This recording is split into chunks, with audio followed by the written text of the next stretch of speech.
One of the greatest threats to our generation today is desensitivity, which essentially translates to emotional numbness. When you're so exposed to something that you don't feel any emotion towards it anymore. And ma'aseh avot siman lebanim, the actions that our forefathers went through, stands as a sign for their children today to help us navigate through it, which we learned from the Torah. Desensitivity of the self means that, let's say you are davening for something and you're yearning for something so incredibly much, whether it be marriage or financial stability or having children or being part of a certain friend group or living a certain lifestyle, and Hashem gives you exactly what you want, exactly what you pray for, and you don't appreciate it. You take it for granted, and all you do is complain. The way we learn this out through the Torah is through Parashat Beshalach, when Hashem performed the greatest miracle of all time for us by freeing us out of Egypt as slaves, and the way that we respond, you guessed it, is through complaining.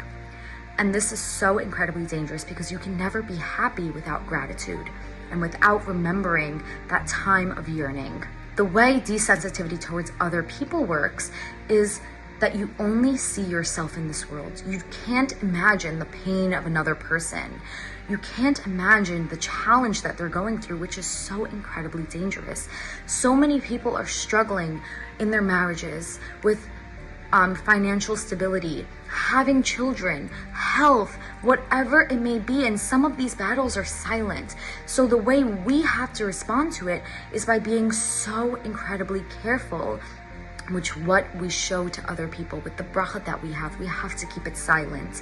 We have to always consider that someone else may not have the same blessings as us, and maybe something that I have could be a challenge for someone else. So you have to feel the pain of other people.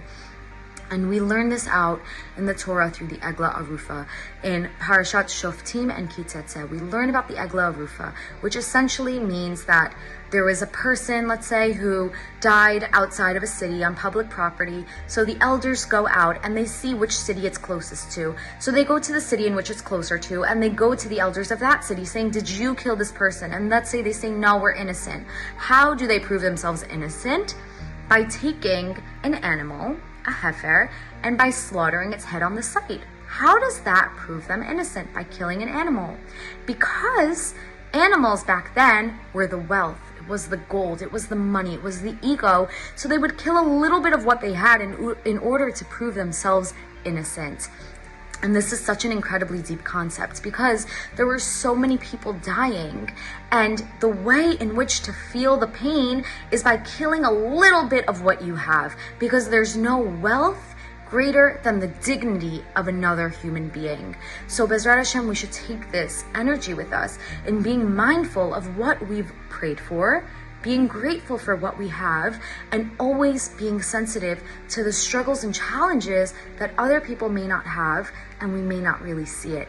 So we have to take this energy in with us through the new year, carry it with us, and Bezrat Hashem, we should bring so much bracha into our lives, and we should see so much bracha in the lives of others.